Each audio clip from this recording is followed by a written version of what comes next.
বামপন্থীদের চেনার সময় এসে গেছে। বামপন্থী বলতে কি বুঝায়, কি ভাই বুঝায়টা কি? জনমুক্তির প্রশ্ন একটা ব্যাপার আছে, সেই জন্যই আমি কথা বলতে আসছি। ভেবে দেখুন, একে কিন্তু থামানো যাবে না, একটা জায়গায় আসতে হবে। যদি জনমুক্তির প্রশ্ন এসে থাকে বাংলাদেশের মানুষের, তাহলে ভোগীযোগী দিয়ে থামানো যাবে না, এই ইউনুস ফিউনুস দিয়ে থামানো যাবে না, হ্যাঁ, নতুন বামের মোড়ক দিয়ে থামানো যাবে না, সাবলটার্নের মোড়ক দিয়ে থামানো যাবে না, একটা জায়গায় পৌঁছে যাবে। যে শিরোনামটা পেলাম, শিরোনামটা অসাধারণ, ৬৯-এর গণ অভ্যুত্থান ও জনমুক্তির প্রশ্ন। এটা আমাকে এত আকর্ষণ করলো যে আমার মনে হলো যে 2 মিনিটের অন্তত আমার দুটো কথা বলা দরকার, সুযোগ পাই যদি। তো এখানে কথা বলার আগে অধ্যাপক আনু মোহাম্মদের কথা শুনলাম। উনি অনেকগুলো গণ অভ্যুত্থানের কথা বলেছেন, ফুলবাড়ির কথাও বলেছেন, তাই না? ফুলবাড়ির গণ অভ্যুত্থানের কথা বলছেন, ইত্যাদি ইত্যাদি অনেক অনেক বলেছেন। আমার একটাই কথা, সেটা বলা যায় যে এই জনাব আনু মোহাম্মদের কথার পরিপ্রেক্ষিতে তার প্রতি আমার সবচেয়ে বেশি লক্ষ্য করে, সেটা হলো যে গণ অভ্যুত্থানের সঙ্গে আমি আর দুটো শব্দ পেয়েছি, একটা হলো গণজাগরণ, একটা হলো গণবিদ্রোহ। এই দুটো জিনিসের চর্চা এখন আর নেই। একসময় গণজাগরণের প্রচণ্ড চর্চা ছিল, এবং আমাদের মধ্যে সামনেই যারা বসে আছেন তাদের মধ্যে আমি নিশ্চিত যে 12 আনা মানুষ এই গণজাগরণের প্রতি আকৃষ্ট ছিলেন, জড়িত ছিলেন। এখন গণজাগরণ মুখে আনতে নেই। সেদিন আমি কোনো একটা কারণে জয় বাংলা কথাটা লিখেছিলাম, বলে যে আপনি সব কথাই ভালো বলেছেন, জয় বাংলা না বললেই পারতেন। একসময় জয় বাংলা তো কোনো একটা খারাপ শব্দটা ছিল না, এখন একটা অনেক কিছু কি যেন নিষিদ্ধ হয়ে যায়। আমি কেন বললাম জনাব আনু মোহাম্মদের সঙ্গে, আমার কাছে, আমার বিবেচনায় এটা সম্ভব। আমি মনে করছি যে ১৯৬৯-এর গণ অভ্যুত্থানটা গণ অভ্যুত্থানই ছিল।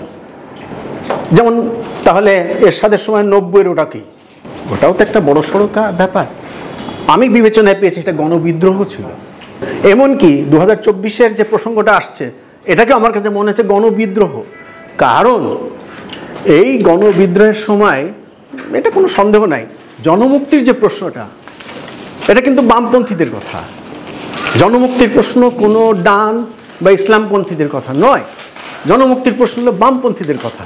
অর্থাৎ বামপন্থীদের কর্মকাণ্ডের ফলেই জনমুক্তির একটা প্রশ্ন এসে যায়, তখনই এই গণ অভ্যুত্থান বা গণজাগরণ বা কোনো কিছুর ব্যাপার এসে যায়। আমি গণ অভ্যুত্থান বলছি ৬৯-এরটাকে, আর আমি গণ অভ্যুত্থান পাচ্ছি না। আশ্চর্য ব্যাপার, আমি আর কোনো গণ অভ্যুত্থান পাচ্ছি না। ১৯৯০ সালে পাচ্ছি গণবিদ্রোহ, ২০২৪-এ পাচ্ছি গণবিদ্রোহ। সেটা হলো স্বৈরাচারের বিরুদ্ধে কোনো নির্দিষ্ট একটা চেতনা। হ্যাঁ, চেতনার যদি প্রশ্ন হয়, গণজাগরণ ছিল ২০১৩ সালের যেটা, সেটা গণজাগরণ মঞ্চ যেটা হয়েছিল, অবশ্যই একটা চেতনার ব্যাপার ছিল, স্বাধীনতার চেতনা, স্বাধীনতা বিরোধী চেতনা, পাকিস্তানি চেতনা। এখন আর চেতনার কথা কেউ বলে না, চেতনা বিষয়টা নিয়ে কেউ এটা করতে চায় না। তাহলে গণজাগরণ হলো কোনো একটা বিশেষ লক্ষ্য করে, ফুলবাড়ির ওটা গণ অভ্যুত্থান নয়, ওটা গণজাগরণ হয়েছিল এটা বিশেষ লক্ষ্য করে। ২০১৩ সালেরও এটা গণজাগরণ হয়েছিল কাদের মোল্লাকে ফাঁসি করে দেওয়ার জন্য। ফাঁসি চাই ফাঁসি চাই বলে আমাদের বামপন্থীরা মানে হন্যে হয়ে সেখানে ছিলেন। তাহলে সেটা একটা গণজাগরণ, ওটা গণ অভ্যুত্থান নয়, ওটা কোনো জনমুক্তির কোনো প্রশ্ন ছিল না। জনমুক্তির প্রশ্ন তৈরি হয়েছিল ১৯৬৯ সালে, যার ফলে কোনো কিছুতেই ঠেকানো যায়নি। জনমুক্তি অন্তত স্বাধীনতার মাধ্যমে এসেছিল, একটা সম্ভাবনা দেখা দিয়েছিল। এখানেও আমি বলতে চাচ্ছি যে ২০২৪-এ যেটা হয়েছে, এটা কোনো গণ অভ্যুত্থান নয়, এটা গণবিদ্রোহ হয়েছে।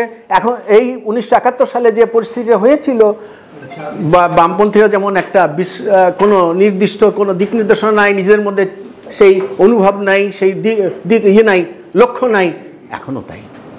এখন তো একটা অদ্ভুত একটা কাণ্ড, অদ্ভুত উটের পিঠে, যেখানে ঋণ গুরু হলো বামপন্থীদের গুরু। একটা আমেরিকান সাম্রাজ্যবাদ এবং কি সাবলটার্ন চিন্তাভাবনা একত্র হয়ে গেছে। আমরা সাবলটার্ন যারা করতো তাদেরকে আমরা বলতাম যে তারা এই ব্যাপারটা কি, তারা জনমুক্তির কথা বলে না কেন, তারা কিন্তু শুধু রিসার্চ করে। আর আমেরিকান সাম্রাজ্যবাদের টাকা নেয়, ব্যাপারটা কি? এখন দেখছি যে এর পিছনে একটা যোগসাজশ ব্যাটাকে চলেছে। তা আমি শেষ করবো এই কথা বলে যে জনাব আনু মোহাম্মদ এবং স্যারকেও বলছি, অবশ্যই এটা গুরুত্বপূর্ণ বই। অবশ্যই এই যে 2024-এ যেটা হয়েছে, 1 বছরের মাথায় কোনো দিক নির্দেশনা নাই, সম্পূর্ণ অরাজকতা, একজন ঋণ গুরু, একজন মহা সাম্রাজ্যবাদের পুঁজিবাদের এজেন্টের সঙ্গে দিন রাত বামপন্থীরা দহরম মহরম করছে, গলাগলি ভাব, পাশাপাশি ভাব। আশ্চর্য! বামপন্থীদের চেনার সময় এসে গেছে। কে আসলে বামপন্থী বলতে কি বুঝায়, কি ভাই, বুঝায়টা কি? জনমুক্তির প্রশ্ন একটা ব্যাপার আছে, সেই জন্যই আমি কথা বলতে আসছি। ভেবে দেখুন, একে কিন্তু থামানো যাবে না, একটা জায়গায় আসতে হবে। যদি জনমুক্তির প্রশ্ন এসে থাকে বাংলাদেশের মানুষের, তাহলে ভোগীযোগী দিয়ে থামানো যাবে না, এই ইউনুস ফিউনুস দিয়ে থামানো যাবে না, হ্যাঁ, নতুন বামের মোড়ক দিয়ে থামানো যাবে না, সাবলটার্নের মোড়ক দিয়ে থামানো যাবে না, একটা জায়গায় পৌঁছে যাবে। ধন্যবাদ।